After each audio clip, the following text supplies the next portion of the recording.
무릎 인공관절 수술은 1시간 내외로 비교적 짧은 수술이긴 한데요. 수술 자체는 꽤 큰 수술입니다. 그래서 여러 합병증이 생길 수가 있습니다. 가장 대표적인 합병증으로 색전증입니다. 색전증이라고 하는 것은 수술 중에 발생한 지방 덩어리 또는 혈액 응고 덩어리가 혈액을 타고 돌아다니다가 폐나 뇌 이런 주요 장기에 가서 혈관을 막게 되는 증상을 말하는데요. 이런 경우에는 호흡곤란이나 뇌경색 등 정말 목숨이 왔다 갔다 하는 그런 중요한 문제를 일으킬 수가 있습니다. 이런 색전증을 예방하기 위해서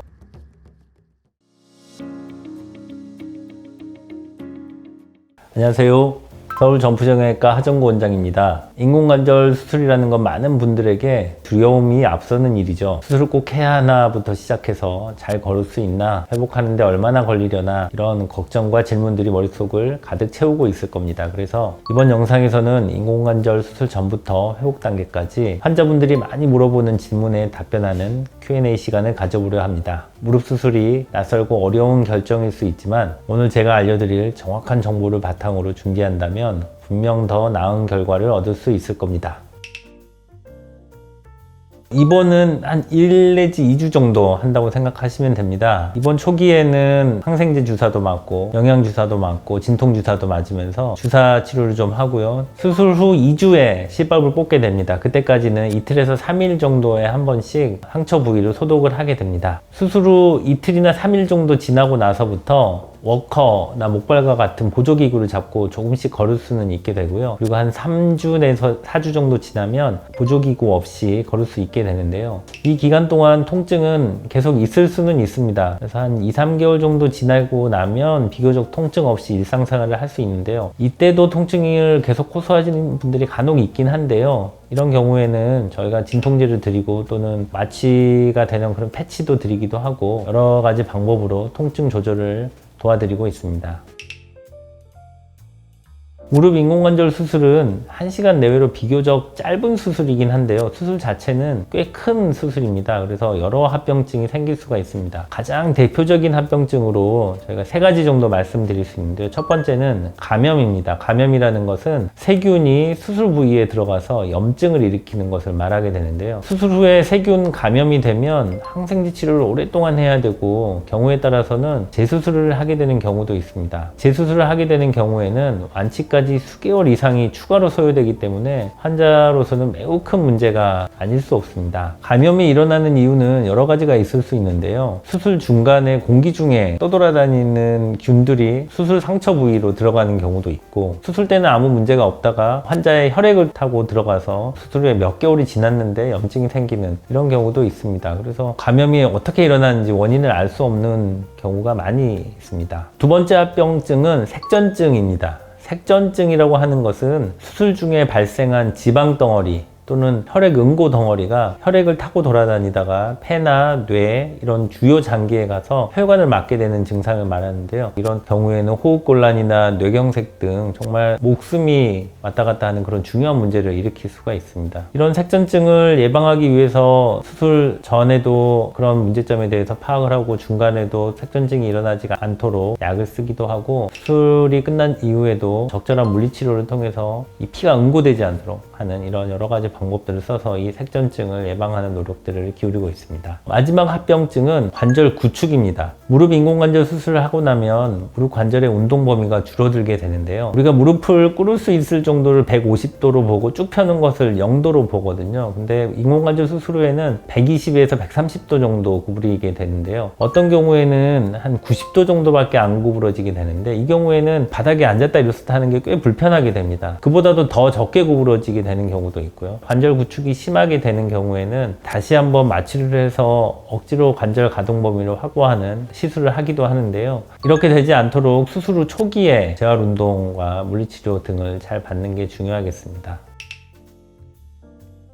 마취를 하는 방법은 전신 마취 아니면 수술 부위만 마취하는 부위 마취 이렇게 얘기를 하는데요. 무릎 수술하는 경우에는 척추 중 허리 부분에 해당되는 요추에 마취 주사를 놓아서 하반신 전체를 마비시키는 척추 마취를 하게 됩니다. 척추 마취를 하고 나면 인공관절 수술을 할 때 통증이 느껴지지 않는 건 물론이고 전신 마취와 달리 환자 스스로 호흡을 할 수 있기 때문에 호흡기 합병증 위험이 낮습니다. 전신 마취는 꼭 필요한 경우가 아니면 하지 않는 게 좋긴 합니다. 전신 마취를 하게 되면 폐 합병증 위험이 조금 동반될 수 있기 때문입니다. 특히 고령 환자나 기저질환이 있는 분들의 경우에는 이 문제가 더 심각하게 나타날 수 있기 때문에 웬만하면 척추 마취를 통해서 인공관절 수술을 하고 있습니다.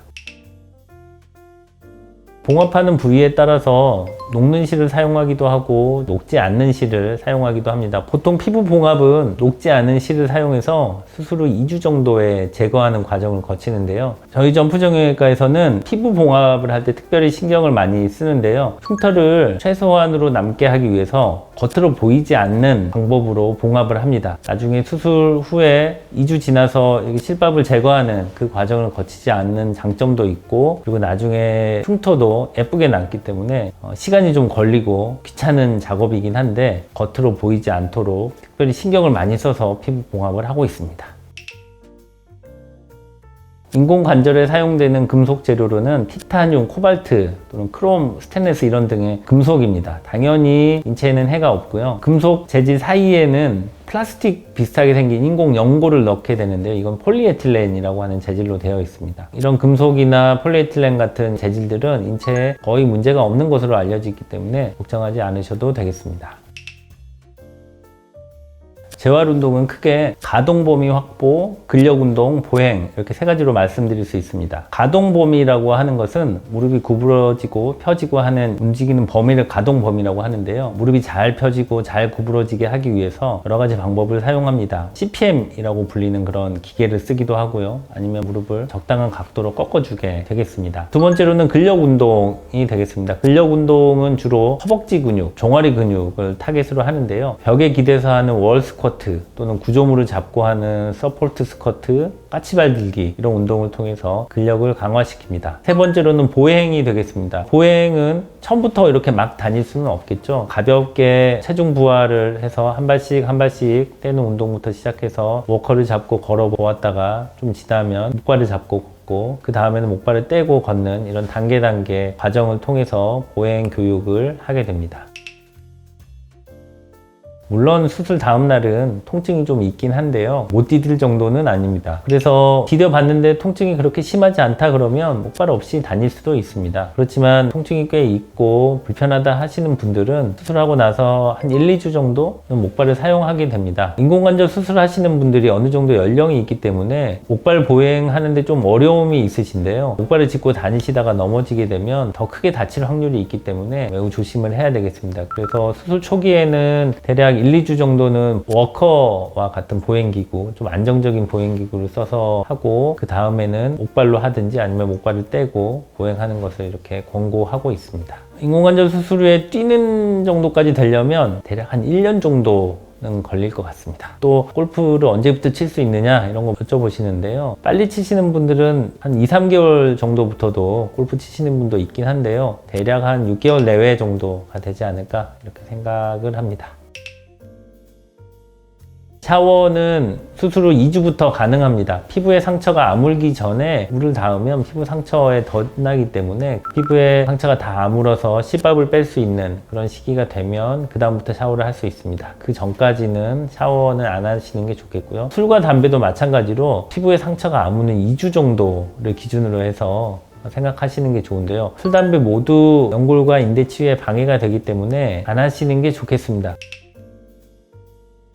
수술 후 2주에서 3주 정도는 붓기나 염증, 통증이 남아있을 수 있습니다. 보통 병원에 1주에서 2주 정도 입원하시기 때문에 집에 가고 나서도 이런 붓기나 염증이 생기는 경우가 있는데 그런 경우에 증상을 조절할 수 있도록 약물을 처방해 드리고 있습니다. 물론 이제 2, 3주가 지나고 나서도 이런 증상이 계속 있는 분들이 간혹 있습니다. 이 경우에는 병원에 계속 지속적으로 방문해서 적절한 물리치료도 하고 도 받고 필요한 처치를 받을 수 있겠습니다. 활동을 많이 하거나 재활운동을 하고 난 이후에 무릎이 붓는다면 얼음찜질을 하고 잘 쉬고 처방받은 약을 잘 먹으면서 증상을 관리하시면 됩니다. 만약 쉽게 호전이 되지 않는다면 다른 문제가 없는지 확인하기 위해 병원에 빨리 방문하시는 게 좋겠습니다. 오늘은 인공관절 수술과 관련된 중요한 질문들, 알아두면 좋은 정보들을 쭉 살펴봤습니다. 지레 겁먹고 혼자 걱정하기보다는 전문가와 상담을 통해서 풀어나가시기를 바라겠습니다. 오늘 이 영상을 통해 인공관절 수술을 앞두고 불안해하는 많은 분들이 조금이나마 안심이 되고 준비하는 데 도움이 되셨기를 바랍니다. 무릎 인공관절 수술에 대해 궁금하신 사항이 있다면 댓글로 남겨주세요. 제가 하나하나 읽고 답변을 달아드리겠습니다.